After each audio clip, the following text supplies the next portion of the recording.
are so excited to be here on behalf of YouTube today. This is a full house. Thank you so much for coming out. I know it's really hot outside, so shout out to the AC, whoever's pumping it through this building. We are so excited to be here today to celebrate the 20th birthday of YouTube. Isn't that crazy? 20 years of uploading content. And I am so thrilled to share the room today with three of the top creators on the platform. I know you guys are excited to see them, but I'm really, really excited to talk to them too.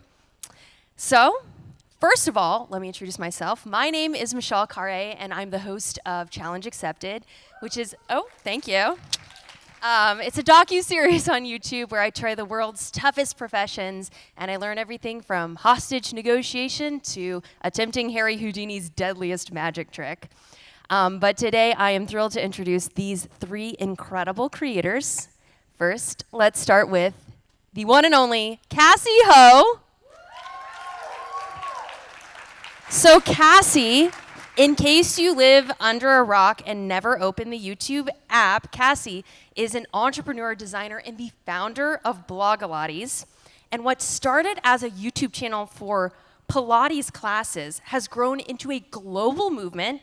She now has two 8-figure athleisure brands.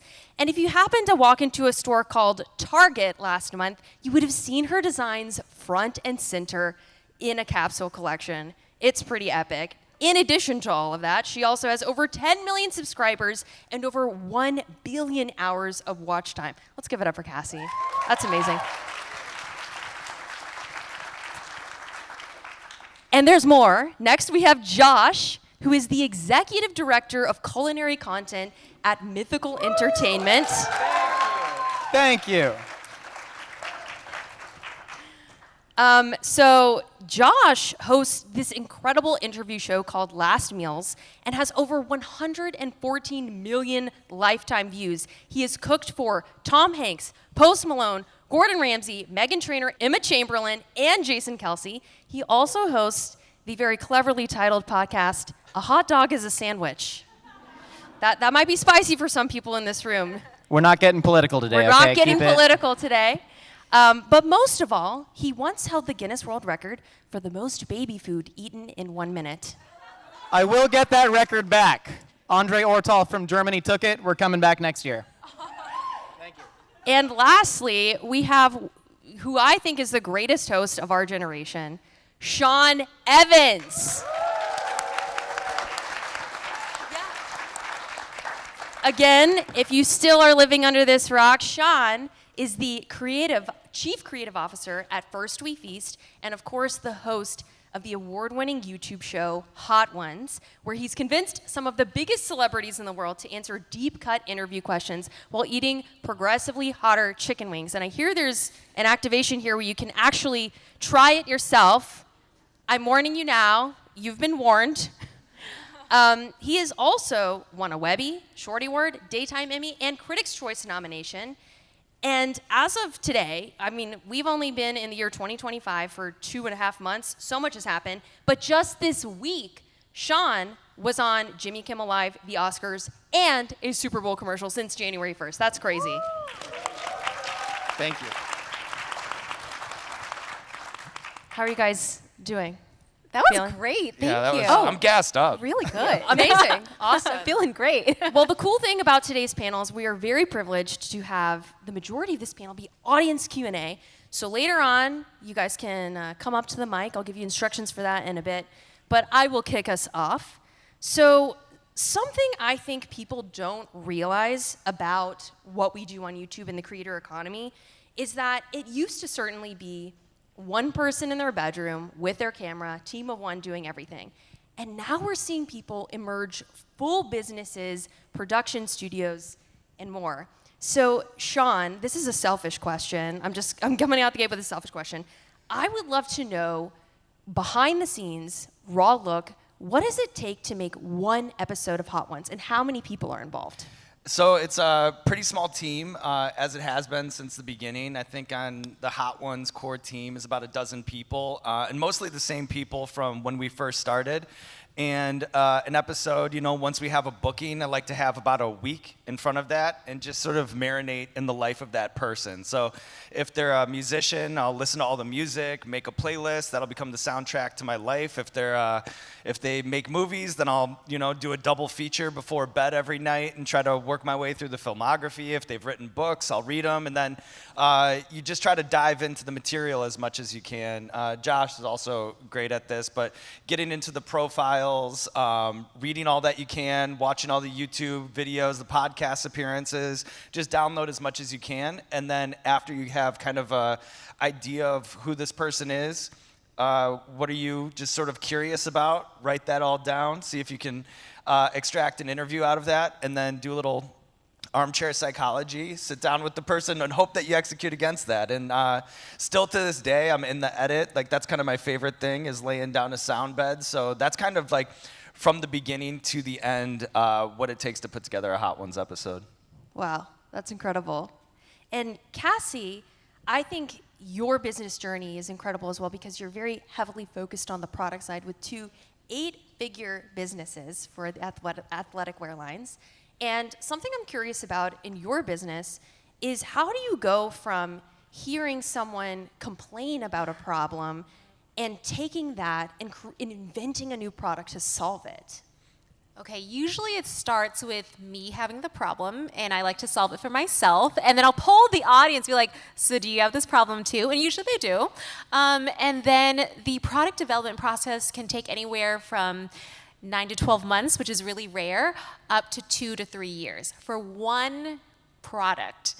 And So we're during talking this, like a pair of socks, or not a sports pair of bra. socks, Okay, not a not pair of sports- but a sports bra. socks are Okay, for easier. example, we have something called the Super Bra, and okay, I'm a 32A, so I don't need a lot of support, okay? So this is something that I don't quite understand, like boobs bouncing and stuff, okay? Sorry, all the men in the room, but when we're talking about athletic wear, you need to feel contained when you're running, right? So we did a lot of research on this one with actual fans from the community, which is so amazing, being whatever you want to call it, a content creator, social media influencer, whatever. You have this deep connection to the fans. Now, when you're able to work with them, that's the magic, because they feel involved. So anyway, the Super Bra took extra long to make because we were testing the samples on actual women, doing run tests and things like that. And I'm in every single fitting every week. And for, the 2 to 3 years it took us to launch that. And eventually when we launched it, I'm the one now making the content around it. Now, this is interesting. I don't know if I recommend, but because I'm designing these things, I feel so close to these products. They literally feel like my babies. So when it's time to launch them to the world, I'm the one who wants to talk about it on the Blogilates page. There's a Popflex page, and we have a marketing team for that side. But for the Blogilates page, which is Cassey Ho, I won't let anyone touch that page. No one has my password. Nobody posts for me. And so I'm actually filming, editing, writing, the whole thing voiceover. And one 60-second video about the why behind the design can take me sometimes like 9 hours, for a 60-second. And the magic is, it goes viral and it sells out the product within a few hours. And it's been crazy, but being able to tell people the story and the journey of the product from my point of view really makes people feel connected. And so yeah, the magic of video has been really good for the business. That's awesome. And Josh, When I created my signature Mythical Kitchen bra, what we really tried to... Sorry, go ahead. I mean, I didn't know you guys sold that. I'm ready to hear Spring more. 2027. I people want look a at- mythical bra. A little collab happening. Let's I'm go, just let's saying. I'm just collab. saying. We're at Handshake Daily. And we'll you all make it saw hot. We'll make it hot. We're here at South by to Working on make a you collab Magic right proud. happens at South by. Absolutely. But Josh, something I really admire about, I guess, Mythical Entertainment as a whole and Mythical Kitchen is how diversified you are as a production company. And if you're not aware, you guys have a talk show, you have competition shows, you have a podcast. How do you manage all of that, and what is your goal right now as a director of this company?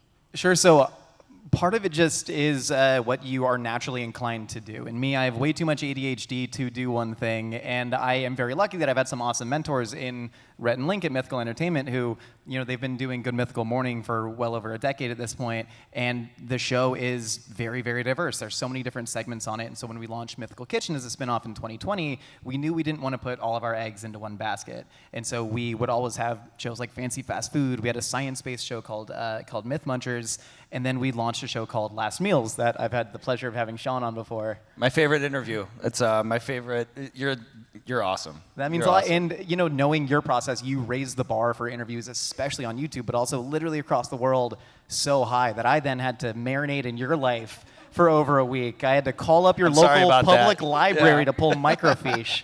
But then, Michelle, you were on another one of our shows called Imposter Chef, where we try and see if an amateur home cook, though a professional at many other things, can actually compete against pro chefs. And so to me, I just love doing all of these things, and we sort of follow where our own interests are and what the audience's interests are. Cassey, we do have a sports-focused show. If you want to teach me Pilates, come on our show Cheat Meals. I think it'd be a really good time. I love a cheat meal. I'll wear all Pop Flex. Let's do it. Let's do it. Let's do it. I'll wear the signature bra. Oh, and the signature skort. Damn straight I will. Okay, let's do it. So many handshakes happening up here today between you guys. I love the collaboration. And speaking of collaboration, something I really love about our work on YouTube also is the aspect of entrepreneurship. And what I love about all three of you guys is you're doing something that nobody else is, which is so special and one of one. And another thing I love is that we don't have to go into a room of executives and pitch to them and hope that it'll get greenlit for a pilot in another season. Sean, earlier today you were talking about how you felt that Hot Ones benefited from this by not having to worry about getting canceled, and it gave it time to breathe. How do you feel the show evolved without having to worry about that? Well, yeah, it's true. It wasn't a big hit at first, and I used to joke with Chris all the time about how I'm eating this really spicy food and no one cares at all.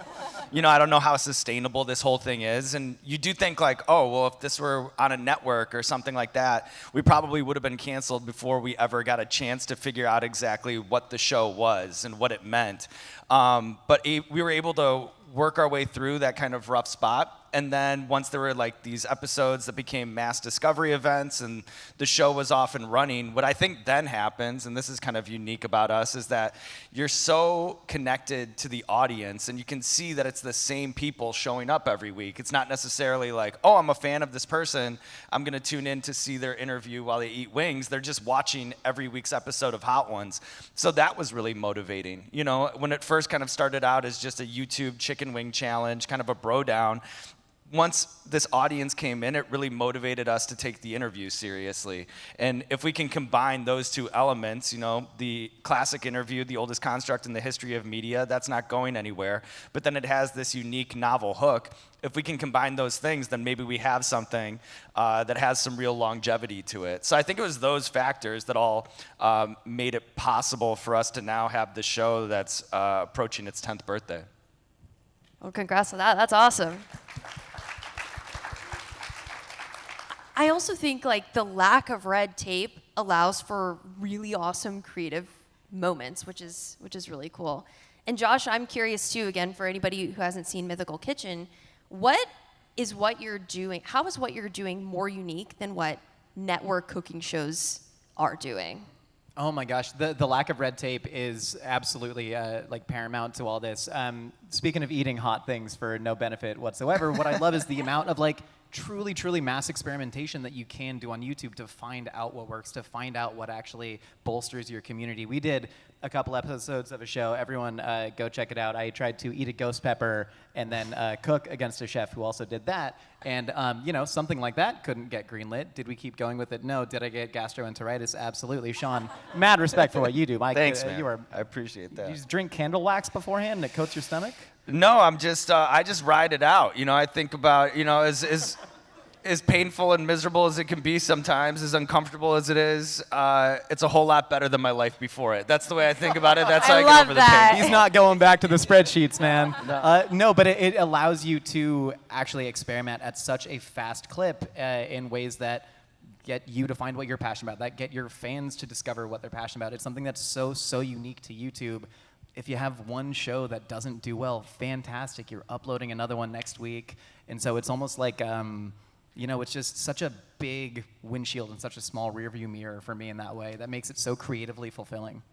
I totally agree with you, because something I think that's really special about all of y'all's stories and mine too is that we've all had to fail so hard in the beginning, and what a privilege it is to be able to fail, learn from it, and try again, when many people would have been, who's next in line.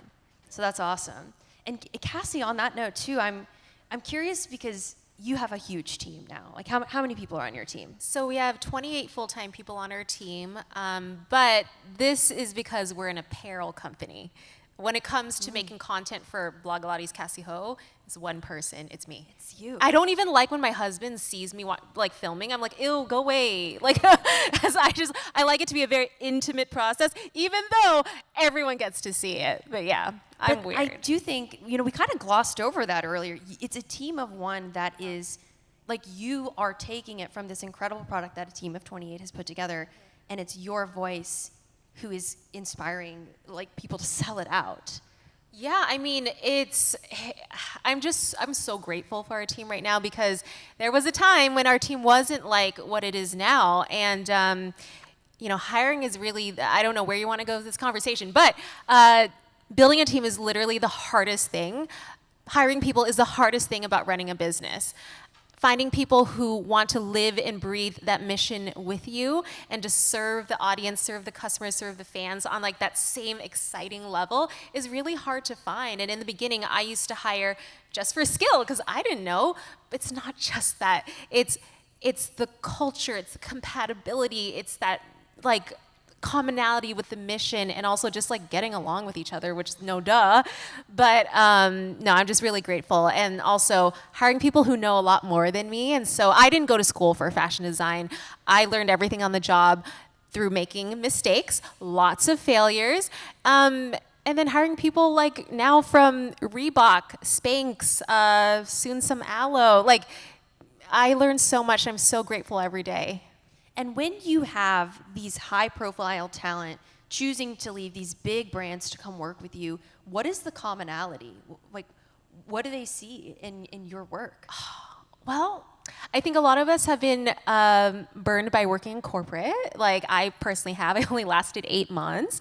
But what they see is, what they're looking for is this energy. They're looking for the excitement that has been lost. And sometimes, even when I work with big corporate, in partnerships and things, sometimes you're dealing with people in different silos, different departments and silos, and nobody's really there to be with what I call founder mentality, where there's a problem and you just want to solve it. Let's serve that customer instead of red tape and rules everywhere. Kind of like you said, I think people are looking for that freshness and the ability to actually make a difference, which you can't. Look, people can make a difference in big corporations as well, but it's harder on a small team. Like, an idea can really go from here to here really quick, and we can test and we can fail and be really flexible and nimble. I love that. Gosh, you're just incredible. You are. Oh, okay. Another thing I think is really interesting is that, all of us create content for different types of content, different platforms, but a commonality I notice with a lot of YouTube creators is YouTube is the place I have to post first. And even sometimes, my YouTube videos come before the products or the merch or anything else I'm working on. Do you guys notice that your audience is different on YouTube versus other platforms? I mean, to me, it's the nexus. It's like the center of the galaxy for us is YouTube, and I'm grateful that I've been working for a company where that has been the case for such a long time, and they've been real industry leaders in that. But for me, I think of everything as YouTube, the nucleus, and then everything else branching away from that, because that is where our core audience is, straight up from a numbers perspective, but also from, the YouTube fans are the ones that are going to show up to talks like this, right? They're the ones that are going to, we're doing a live stream on April 3rd. Everyone check it out, Mythical Kitchen Live. But they're the ones that are gonna buy tickets to that live stream. They're the most engaged core audience, and it's so unique to YouTube, and I love that so much. And I think every Thursday I watch Hot Ones like a fan would. Like Thursday night I put it on and I look forward to it. It's one of my favorite shows. Like, I love watching. So Hot you're your Ones. biggest fan, is what Yeah, we're I here. did. I kind of just made a show that I Who's wanted that to handsome watch. interviewer Yeah. there? it's a great bomber jacket this week, you know? So, but part of that ritual every Thursday night is after that episode's done, I'll always go through the comments. And sometimes it'll be, oh, I don't know if I'm reading comments or whatever, but I really love that part of it. And it's that community, which has always been, for the most part, supportive episode over episode, and then just making unique observations, saying things that make me laugh, saying things that tug at the heartstrings. And I always think when that's gone, or if I'm just on a different platform where obviously there's an audience, there's Nielsen ratings or whatever, but you don't have that two-way street, you don't have that feedback that you're getting week over week, that is kind of a drug to me that I know that I'll miss once it's all gone. And part of that whole ritual that is really important to me, and also it's kind of a focus group that's existing in real time. I think you always have to follow your own compass when you're making things, but at the same time, they can kind of shape and inform the show. Like a cat will let you know where it likes to get pet, and so does the audience through YouTube. So I always try to like take advantage of that, but not only just take advantage of that from a strategic thing, but just really expose myself to it because it's actually a dopamine hit that I really look forward to every week. Also, if I can bring up a quick YouTube comment story, we were just talking about this. Yeah. When Sean was on Last Meals, I talked about in high school, he thought he hit a game-winning home run, not to bring up a painful memory, but this kid snags it out of midair, and I found this newspaper clipping, and we talked about it on Last Meals. And the dad of the kid who made the catch was in the comments like, yep, this is all true. We actually like watched the tape on Thanksgiving. That's like cool. he's a dentist now, wherever he is. So you Pioneer get like of this sleep kind of like dentistry update. in Wichita, Kansas. There you go. Well, that's amazing. Cassey, what about you? Yeah, I mean, for YouTube, I started with fitness content, so I have a pretty deep relationship with my fans there because not only are they watching long-form content, but like grueling content where they are sweating with me, their butt hurts, like their arms hurt, their abs hurt, and so we have this really deep connection because of that. But ever since my content changed, my audience has also evolved with me, and just And like you mean your content changing from workout videos Sorry, yes, to I should explain your that. products. Right. So it used to be long form fitness videos, Pilates, and then in 2021, I wanted to talk more about my designs and just show people what else I was doing. And so I created these design videos where you see me sketch it and talk about like, okay, what creates a camel toe? Like, why do we need a pocket here? Like, what about how many inseams? Like, all that kind of stuff. And those were the videos that started to sell the product. And so around 2021 was an inflection point when that happened. And so my audience began to evolve with me, and now, it's interesting because I post those videos on every single platform, so I'm able to see. I actually don't change the videos. I post the same like short form video on every single platform. And you know, when you're on TikTok, you get randos, right? Because FYP, so anyone can comment. And because of that, there's a chance for virality. But you also don't feel as connected.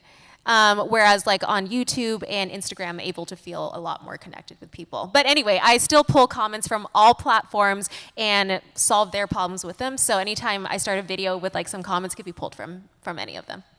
Well, that's awesome. I have a hard pivot now. So this is a room of a lot of people who are in advertising and brands, and there's been a lot of conversation, especially this year, about how unique and different it is to work with us versus advertising on a primetime television show or even making a commercial. What do you guys wish was different about branded partnerships? And what was your favorite one and why? I have a couple of favorite brand partnerships. My favorite is probably Stella Artois. We did that last year, and not only were they amazing partners, but then we also got to create an interview with David Beckham, an interview with Ludacris, and then my favorite thing is we did this live event out in Chicago, which is where I'm from. So I had this ticket allotment of like 30 or 40 that was just my friends and my family, and they just filled up the first couple rows of this thing. So what it was a screening of the David Beckham episode. They're sitting in the front row here watching that. We had wings out for everyone so that you could eat along with the interview. And then we have these little surprises. So I come out at the end and I'm like, actually, you know what? David Beckham's here. And we like bring out David Beckham and he's on stage and we do a post-mortem on the episode. And then like when I'm like, all right, well, I just have one more question. And the screen behind us, it's like, like emergency broadcast. And Ludacris is like, comes on the thing and he's like, hey, David, hey, Sean, I couldn't let you guys just do this by yourselves. So I'm actually in the alley out back for a live concert. So this room, everybody just leaves this thing. And then Ludacris is performing out in the alley. And my stepmom is like a huge Ludacris fan now. But it was just such an amazing event. But that was my favorite brand deal because, obviously it's underwriting the content. We're making great things that we're delivering to the audience. And then also there was this big blowout event in my hometown, which is just like an unforgettable memory that I'll always cherish. So that was awesome. But overall, I think the hurdle that I think we'd all want brands to get over is this idea that there's some difference between eyeballs that exist on YouTube versus eyeballs that would exist on linear TV. And that's a challenge that we've always had, and this is one thing that I'll say with my chest, is that if you look at a show like Hot Ones, where it lives in culture, the guests that we have on it, the size of the audience, it's absolutely worthy of comparison and competition with all of those other shows. And in a lot of ways, in those categories, it dunks on those shows. So that's sometimes a hard thing for brands to wrap their heads around, but it's just an observable fact that is like plainly obvious, and I'm kind of like sick of having to explain that over and over again. Yeah, how about you, Josh? Sean should have gone last. Yeah. How do we top that? All right, so when for a brand Ludacris deal. actually parachuted into our studio. No, we've done a lot of great brand integrations, and when you're talking about the eyeballs being different, I think the eyeballs are different, but I think it swings in the direction that advertisers aren't thinking about, right? Like, people have a much closer connection to you than they do a lot of, like, say, daytime or nighttime hosts, and they trust your opinion more. And listen, Stella Artois is a great beer, and Sean Evans telling you to drink it. It goes great with spicy food. And also, I sent you the picture from my hometown dive bar. Now is a Hot One Stella Artois sign. Yeah. So shout out to that. But we've done a couple incredible integrations. My favorite was probably Kroger. We did this integration where we had to fully build a new set to make a pantry, and Kroger actually cast 4 different children and their parents. And we teamed up with these children to run them through a supermarket sweep style thing of this entirely new set that we built. And then we had to teach these kids how to cook holiday dishes. And then their parents on a secret camera would taste the dish and judge their kid as we were watching it. And it was something that was so incredible because we never would have done this by ourselves, right? And Kroger, I shop at Ralph's in California is our local store. We literally buy all of our groceries there for the show because it's it's our favorite place to go. And so it's such a natural feel, such a natural integration. We got to work with a bunch of incredible cool kids, and for a brand that we actually use. And so yeah, ditto. I mean, you can say this stuff all day long, and so often it feels like we're just constantly kind of beating our heads against the wall, saying like, this is a very, very potent form of advertising. But I'm glad you got Ludacris, man. That's cool. I'm a big Ludacris fan too. That's It was so big. cool. How about you, Cassey? So if I'm being completely honest, I, for a while, wanted to move away from brand deals because I felt like they were so stifling. I don't know if you guys have had this experience, but you would get a bullet points of what to do, right? I'm a very good student. I do all the bullet points, and then you get feedback like, oh, well, actually legal wants you to say it like this and sound like a robot, blah, blah, blah. So it actually made me really upset. So it was great when I finally didn't have to depend on brand deals. And then, starting my activewear line in 2016 allowed for that. However, I think the best brand deals are the ones that are the deepest. And so last year, Target reached out and said there's an opportunity to put a brand at the very front gateway of all 1,800 stores, and you're up for consideration to design an affordable activewear line. So PopFlex is like not super high, but it's not Target price. And truly, our fans have been asking for so long, when are your clothes going to be in Target? I can't afford this hoodie, blah, blah, blah. And so for 1 year, I worked on the product development for a lower price point activewear line. And it was amazing how much freedom they gave me to design. And they just were like, yep, whatever colors you want, whatever items you want to put in the line. And that was really, really cool because what happened is that I know my fans. I know what they want. And the top 3 items that I said were going to sell well, within the first 3 days of launching at Target, they were 90% sold through. It was this ballerina skirt, this marshmallow hoodie, and these travel trouser pants. And yeah, I really enjoyed being able to just creatively do my thing, but also I love that they trusted me and allowed me to design for my fans directly. So that was cool. That is incredible, and congratulations. Thank It was you. so cool to see in Target. Yeah, we should applaud for that. Thanks, guys. That's amazing. Well, now we are at what I know is going to be everybody's favorite part, where I stop yapping and we have the microphone open.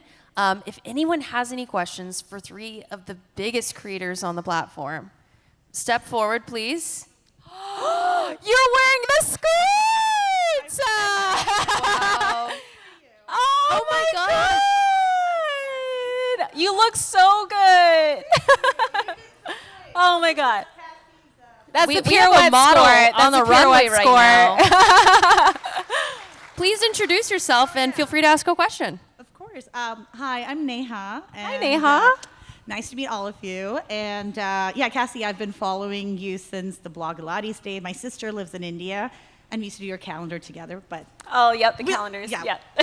I need to focus on the question. So the question is really for, I guess, all of you, right? So if you think about today, just how social media platforms are going through ups and downs. I feel like I should be careful because this is a YouTube event. But say everything that you've built as a creator disappears tomorrow because of the platforms all disappearing. I guess my question would be, what would you do to rebuild? Without social media? Well, Or without the platforms, again, feeling a little like awkward all of for- them? Sure.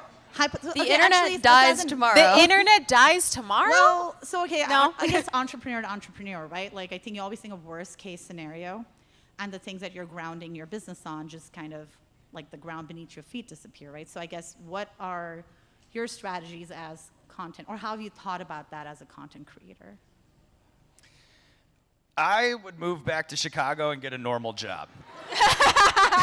I'm going to That's Belize what and I would opening do. a fish taco stand. Sometimes when I think about all that it took to build it and how I had to have such youthful ambition and just be sort of delusional about where I could go with it and have absolutely no idea what I was up against. Like sometimes I think of, you took me back, 14, 15 years or whenever I moved to New York, and you were like, hey, you have to relive it all again, but it'll be the same thing on the other side. I would go, I can't do that again. To be honest with you, that's my honest answer. No, I think let's say one platform dies, right? If one platform dies and that kills enough of your business to where you don't think you can recover, I don't think you've been like doing your diligence as a creator, right, for yourself, especially if you have a team. And so, we have diversified across all platforms, across different forms of businesses, from SVOD to AVOD, and I'm so sick of hearing those acronyms, but it's so important because having these like subscription models that help out your business are huge. Being into print publishing, having, CPG products on shelves, selling, like the more little colored segments on your pie graph you can have, I think the stronger a business you are. So I'm really grateful to work for Mythical Entertainment with great leaders that have been able to do that. But yeah, no, I'm moving in with Sean in Chicago. You want to do data analysis, or what are we doing? Yeah, do you know, like I used to do architecture tours of the Chicago River in Lake Michigan. That was like an awesome job, so maybe I'll pass out wine on the tour. Yeah, we can get your captain's license, you drive the boat, I'll do the tour. You know what? Maybe I'll sell some product on Yeah, the yeah, tour. yeah, yeah. Okay, Yeah, we'll dress yeah, them. yeah. Yeah, because I'd probably We should have just to do this open anyway. stores. Yeah, and we'll sell the mythical bra. We're in. Yeah, We we're figured gonna it sell out. the mythical bra. Thank you for your question. All right, who is next? Please introduce yourself. All right, so I'm Donovan Curry. So I actually am a creator and executive producer of a show on YouTube called Flavors. We're a fast-growing food and culture-driven interview series. We've had Waka Flocka, Young Jock on our show, and others, and we're scaling pretty quickly on YouTube. So my question is, your shows have mastered the art of turning, interviews into cultural moments. What's a key element that separates, an average YouTube interview from one that really truly breaks through culture and just becomes like a viral, must-watch content? Well, I think, the interview, like I said earlier, is the oldest construct in the history of media. And it really just comes down to sharpening all the tools in your kit, and that just happens with like time and hours and reps. No one's naturally a good interviewer, you know, like nobody is naturally good at it. I think it just takes time to figure it all out. So, you know, and sometimes when I look back on my old stuff, like it's hard for me to look back on my old stuff. And I think the goal would be 10 years from now, looking back at what I'm doing now and wincing at that stuff, you know? So I think it's always just a process of trying to get better time over time over time. And also, too, just doing it more is what helps you. And I think that that's the only thing that helps you when it comes to being a better interviewer, or finding those moments, or distinguishing a mediocre interviewer from a really good one. It just comes down to an enthusiasm that you have for it, an effort that you have for it. And Josh, as you know, like sometimes that's really tedious work. You know, like to get into the weeds of everything is really tedious work. But as long as you care about the person that you're talking to, and as long as you care about the audience that is eventually going to see this, I think that you can churn through that, through those trying times, like through that, I didn't like trying times, like so hard. But you can just churn through those challenging, like those moments that challenge you. And I just think that comes with just getting the 10,000 hours in. I'd also say be different. Being better than everybody is really, really hard. Being different than somebody else, well, that's a lot easier. You just got to have a good shtick. But honestly, I mean, one of the things that I think Hot Ones did that was incredible was it created the game within the game, right? The interview is the game within the Hot Wings eating game. With my show, Last Meals, the interview is the game within seeing people what they would have for their last meals and eating that, the game. So find what the game within the game is and what makes your show uniquely different. And one, I'm going to check out the show. I'm really excited to see it.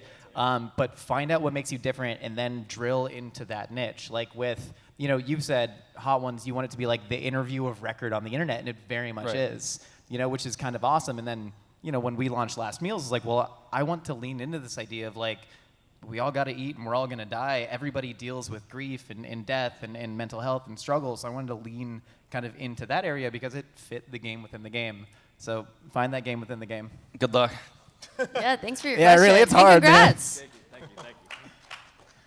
All right. I love your shirt. What is your name and what's your question? Hi, thank you, Thrifted. My name is Kevin. I am a social media manager and I work at a performing arts center, so I'm constantly conducting interviews with talent. And I think you guys do like such amazing work. I'm obsessed with Hot Ones, the Jennifer Lawrence episode where she's like, What do you mean? What do you mean? what do you mean? But I'm curious about like prepping for the interview process. When you're creating those questions, do you clear everything by the talent? Do you clear it by their people? Are there like only cases where you're like, I don't know if I should ask this, so I clear it? And has there ever been times where you've asked things and the talent has said, no, I won't answer that? And like, how do you move on after that? Yeah, I think we don't clear any questions beforehand, you know? We never, like, we'll give the questions in front of the time. Like, every time somebody sits down, they're hearing that question, or for the very first time. I do think that that's important. If people have, like, a no-fly zone list or whatever, I think that you respect that if you're going to sit down and talk to them. And if somebody doesn't want to talk about something and they're like next question or no comment or whatever, that's going to happen over the course of doing interviews, but that's fine. Just respect it, turn the page, move on to the next thing. So that's really how I approach it. Yeah, same. I mean, we both have like, you know, a capital J journalism background, and now look at us doing capital J journalism on the YouTube. Look at us. But no, I mean, I learned very early on that like unless it's like a politician, it's the only way you're getting an exclusive interview is you never clear questions with them. And so we'll have talent, you know, ask us to send questions beforehand, and we'll very politely say like, oh, no, but in a very polite way. And I have smarter people than me sending those emails. But I think a big part of interviewing somebody is like being really brave and really empathetic. So, right, if you ask somebody a question that you know is going to be tough, being able to read body language is really big, and like actually listening to somebody instead of just waiting for your next question. So much of it is this like really beautiful, intimate dance, and Sean and I have danced very intimately together on this show. But it really is, and also most people will have like a team that if you ask something that they don't want to air, you will know after you've wrapped the shoot, and then you get an email. So mostly though, it's just listening and being empathetic. Awesome. Thank you. Cheers. Thanks for your question. All right, next question. What's your name and your question? Yeah, I'm Jo Jensen. I'm CEO of Moviegoer. It's like pop-up movie theaters for documentary films. And my question's on measuring enthusiasm. So we're trying to use a mental model where at Netflix they have, everyone knows, like binge watchers. But they've coined the term binge racers. So if an episode comes out, I'm not just going to watch all of like, Emily in Paris. I'm gonna stay up all night as soon as they release it and maybe miss work the next day. So like that's the difference between binge racing and binge watching. Wow. And I wanna know, are you guys measuring like, not only just your fans are gonna show up every week, but who are the most enthusiastic fans and how are you recognizing them and really like taking that top percentage who are just so excited for you? Go ahead, Sean. You know what? That's a great question. To yeah, be it clear. is. That wasn't my pause. My pause is that it's too smart of a question. Yeah, and I've never heard of binge racing before. This is the very first time, so you're introducing me to a new term. So obviously, don't track it, but maybe I will, Chris, maybe we can figure that out. But I think... I can help you track. I'll show you how we're doing. All right, cool. Yeah, I'd be very interested. But overall, I never think about it more than, I don't look at the data that way, and Chris will tell you, I've never looked at a spreadsheet or anything in my entire life. Everything is just straight from the gut, shooting from the hip, working my instincts. But I always just do think about that person who is, working a job Thursdays at 11 a.m., they watch Hot Ones during their lunch break, and then they know they just have another half shift, and then tomorrow's Friday, and then they have the weekend. So I only really think about that person who has that point in the week where Hot Ones is really important to them, and then I just worry about scratching that itch for them every week. So that's honestly the only thing that I think about, but you do have me expanding my mind on who is possibly binge racing, binge watching. So me and Chris will powwow. Maybe you can show me how you guys are tracking it, and I'll see what that unlocks. Binge racing. Yeah, I've never heard of that. But I will say, different answer for me, but our enthusiasm is based on, well, how many people went to the website and bought the thing? So it's kind of clear. You can see the spike when it's something that they felt like, oh, I really need that, or like, I don't really care. But weirdly for me, I am content first, so I want to make sure my video has a great hook and it's exciting and that people really feel the product through the video. So that's first, and then sales are, to me anyway, secondly important.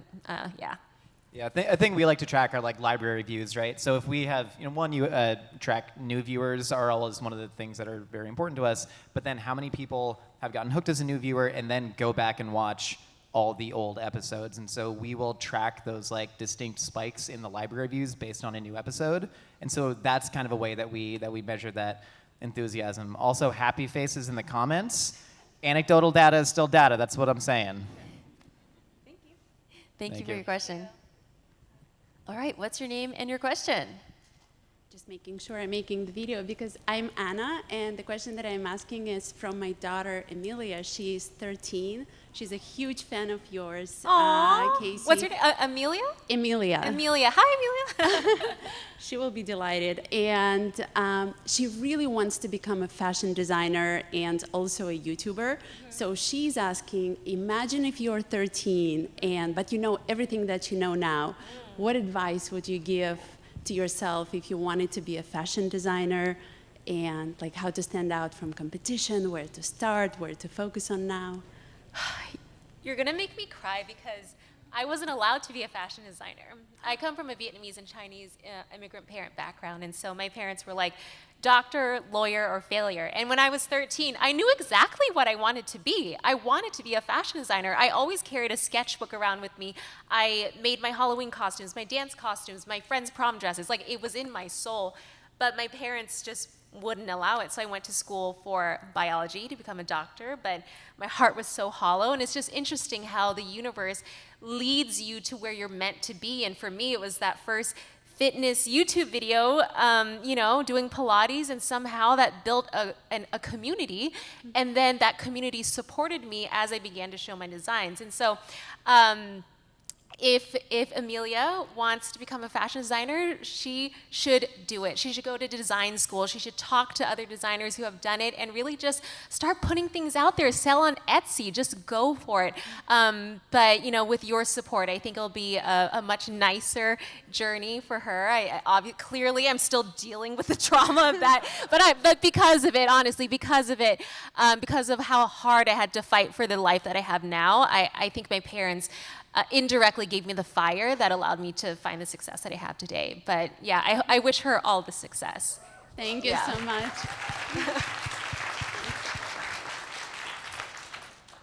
All right, what's your name and your question? Yeah, my name is Julia Wizio, and I'm actually over at Electronic Arts right now. I work on The Sims, so obviously very in the creative space. Love to see what you guys are doing. And I also have a family friend who's a college student at A&M right now. Her name's Olivia, and she texted me before this and said she would be more excited to meet you than Taylor Swift. So I think that's a testament to your brand. Really?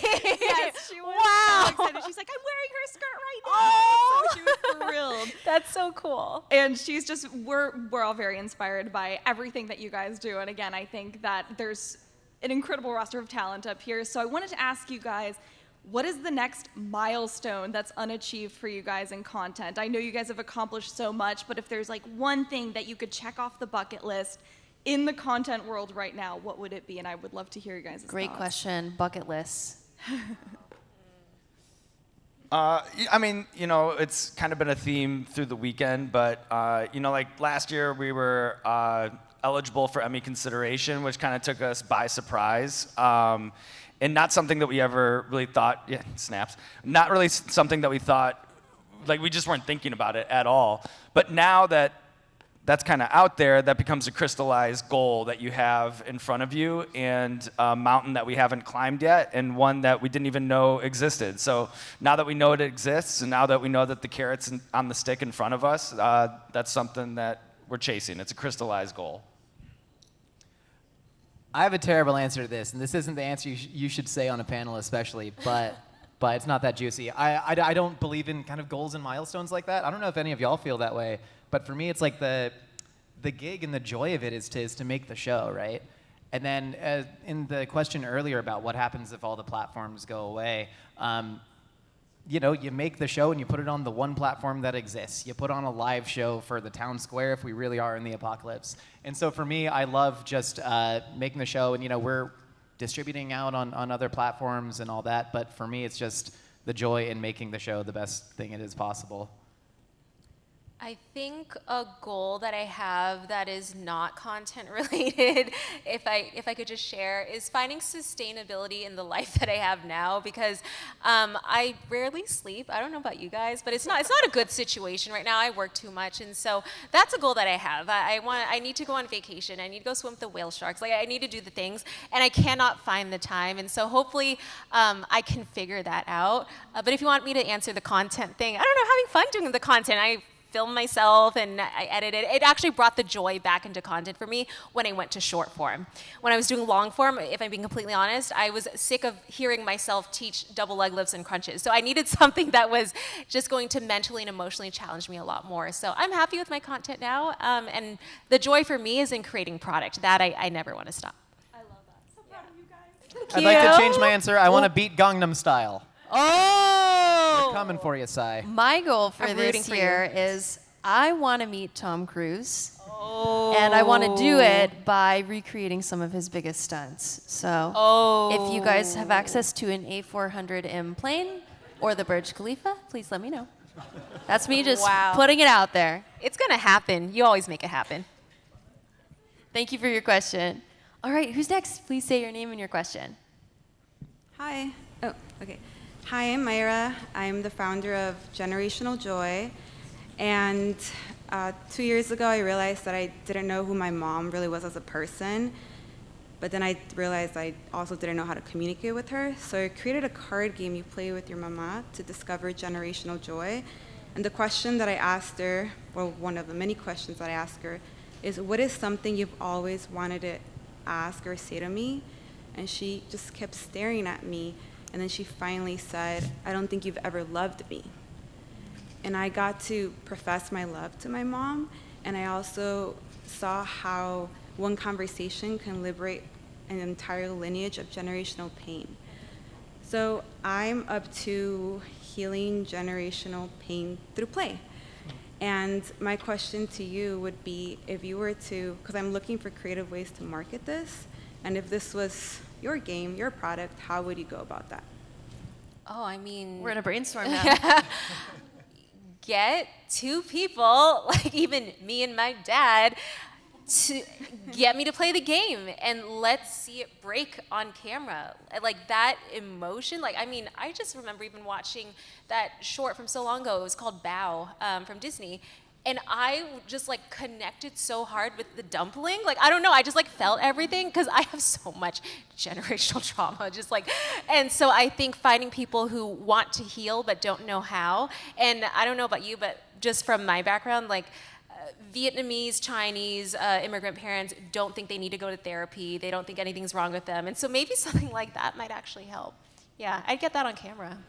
That is one of my intentions, to make mental health accessible, especially in the BIPOC community, because I'm part of the BIPOC community, and in the Latino community, we think either it's like taboo, like you think you're crazy, or it's expensive.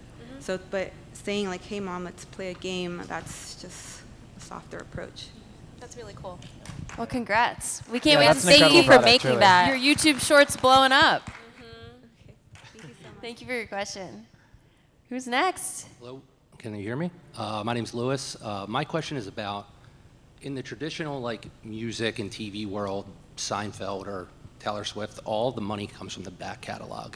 As a creator, all the money comes from making new content. How do you guys like think about that and going forward? Like, hopefully you're doing Hot Ones as long as Dave Ramsey's still doing his show, but like that doesn't seem possible for everyone. That's my question. Just one more time. The question is. How do you guys think about your back catalog and like your IP? Because you can't make content forever. Maybe I can. I mean, once you go 10 years, who's to say you can't go 20? Who's to say you can't go 30? I was just at the SNL 50, you know, like once you hit certain milestones, you know, like who's to say? But I always think of the back catalog as really important because at the end of the day, it's not this kind of topical interview show. It's kind of evergreen. And what I've tried to do is escapism television was really important for me growing up, and sitcoms like Family Matters and Boy Meets World, and like those were kind of the comfort shows of my youth. And I think about sometimes when you watch them now, it can hit you in the exact same way. And that's how I think about Hot Ones, is it's an interview show, but I also actually think of it as just classic comfort viewing.